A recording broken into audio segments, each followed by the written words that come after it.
জয় গুরু। গত ভিডিওতে আমরা মন স্থির করবার কিছু পদ্ধতি সম্পর্কে আলোচনা করেছিলাম। আজকেও মন স্থির করার কিছু পদ্ধতি সম্পর্কে আলোচনা করব, যাতে কুণ্ডলিনী শক্তি চেতন করতে সহায়তা করে। যাদের ভক্তিভাবের প্রাধান্য বেশি তারা সুন্দর ভজন, ভক্তিগীতি প্রভৃতি ক্ষণিকক্ষণ শুনে মনকে স্থির করতে পারেন, কিন্তু ভক্তি ভাবাবেগে অশ্রু পুলকাদি মন সংযম ব্যাঘাত ঘটাতে পারে। এজন্য ভক্তিভাব অথচ সাহসী শক্তিশালী মনোভাব সম্পন্ন ব্যক্তিদেরই এইভাবে মন সংযমের চর্চা করা উচিত। দেবদেবী জনিত সংস্কার অতিরিক্ত সংসারী পাশবদ্ধ ব্যক্তিরা এভাবে মন সংযমের চেষ্টা করেন বটে, কিন্তু তা করে যোগের পথে উন্নতি করা সম্ভব নয়। কেননা মন সংযমের পরে শক্তি জাগরণের যে পদ্ধতি, তার জন্য কামনা বাসনা রহিত স্থির চিত্তের প্রয়োজন খুব বেশি। আবার খুব মৃদু একটা শাস্ত্রীয় সুর যে কোনো তার তরঙ্গের সাহায্যে, যেমন সেতার, সরোদ, বীণা, সুরবাহার প্রভৃতির মাধ্যমে বাজিয়ে সেই সুরে মনকে নিয়ে যেতে হবে। এইভাবে মনকে সাময়িকভাবে স্থির করা অপেক্ষাকৃত সহজ। দৈনন্দিন শাস্ত্রসম্মত অর্থ বুঝে পূজাপাঠ মনকে স্থির করতে সাহায্য করে। আবার শাস্ত্রাদি পাঠ, সৎসঙ্গ, আধ্যাত্মিক আলোচনা ইত্যাদিও এই পথের সহায়ক। তবে পড়া বা শোনার সময় মনকে খুঁটিতে বেঁধে রাখা দরকার। মন স্থূল এবং সকল অনিষ্টের কারণ। আবার সেই মনই যখন স্থূল হতে সূক্ষ্মে রূপান্তরিত হয়, তখন সেই মন আত্মদর্শন করায়।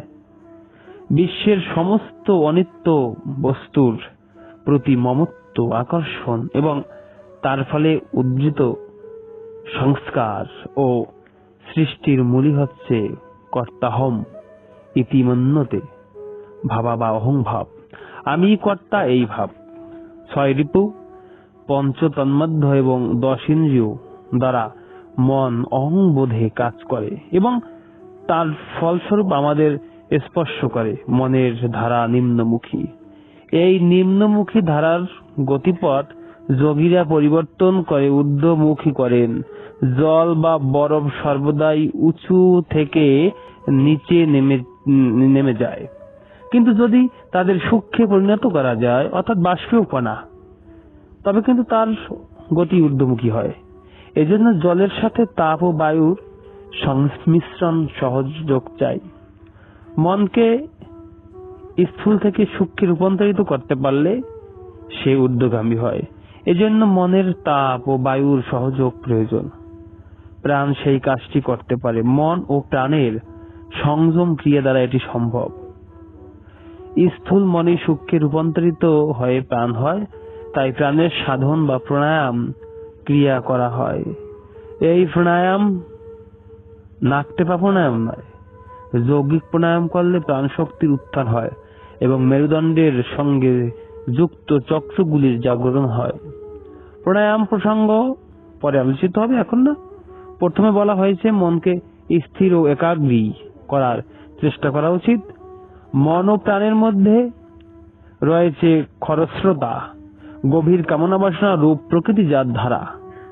মনকে সূক্ষ্ম করে প্রাণের সঙ্গে মিলন ঘটাতে গেলে প্রকৃতিজাত ধারা অতিক্রম করতে হয়। মন স্থির বা একাগ্রী হলে সেই মন দ্বারা অতিক্রম করার সাঁকো বা সেতুর সন্ধান পায়। এই সেতু বা সাঁকোই নিখিল বিশ্বের চৈতন্য প্রবাহের অনাহত ধ্বনি বা নাদ।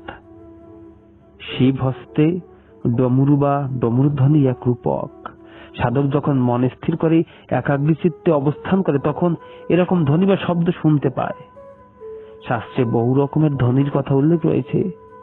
কতকগুলি তো বলা হয়েছে, যেমন নীলতন্ত্র বলেছেন, ঝিঞ্জি বা ব্যক্ত মধুরা কুজন্তী সত্য তন্থিতা, অর্থাৎ ঝি ঝি পোকার মতো চিন চিন ঝিন ঝিন এরকম মধুর শব্দ শুনতে পাওয়া যায়।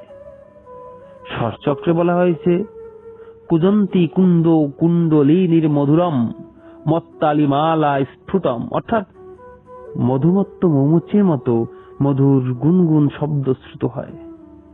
হঠযোগে বলেছে ব্রহ্মগ্রন্থের ভবেদ শূন্য সম্ভবম বিচিত্র ঘোষ শ্রেয়াত ধ্বনিম, অর্থাৎ নাভিস্থ ব্রহ্মগ্রন্থির ভেদ হলে নির্বিষয় আনন্দানুভব হতে থাকে এবং বিচিত্র শব্দময় অনাহত ধ্বনি শুনতে পাওয়া যায়। বিষ্ণু গ্রন্থে বলেছে স্তত বিরাট পরমানন্দ স্তম্ভ, অর্থাৎ অতি শূন্যে বিষ্ণু গ্রন্থির ভেদ হলে পরমানন্দ লাভ হয় এবং হৃদয়াকাশে মর্মর শব্দ দুম দুম শব্দ শোনা যায়। এরকম আরো শাস্ত্রে আরো অনেক অনেক বলা হয়েছে। তাই এই নাদধ্বনির অপর নাম হলো ব্রহ্ম। বিশ্বের সমস্ত কিছু পদার্থের পরিণতি ব্রহ্ম ও শব্দ ছন্দে। বর্ণ ও শব্দ কেন্দ্রীভূত হলেই পদার্থের সৃষ্টি হয়। আমরা যে মহাজ্যোতির অংশ স্বরূপ তার সাথে বর্ণ ও ছন্দের গভীর সম্পর্ক রয়েছে। নাদ বা শব্দ ব্রহ্ম কয়েকটি স্তরের মধ্যে দিয়ে অভিব্যক্ত হয়। আমাদের দেহখানি ওমকার, দেহের সাধনে বা কায়া সাধনে দেহটাই ওমকার হয়ে যায়। এই দেহকে প্রাণক্রিয়া বা ওমকার দ্বারা চাষ করলে শতগুণে স্থিতি হয়। রাজা জনক দেহরূপী কৃষ্টি ক্ষেত্র কর্ষণ করে শতগুণ রূপী সীতাকে পেয়েছিলেন। এগুলো তত্ত্বকথা। যাক, আজকেও কিছু মন স্থির সম্পর্কে আলোচনা করা হলো।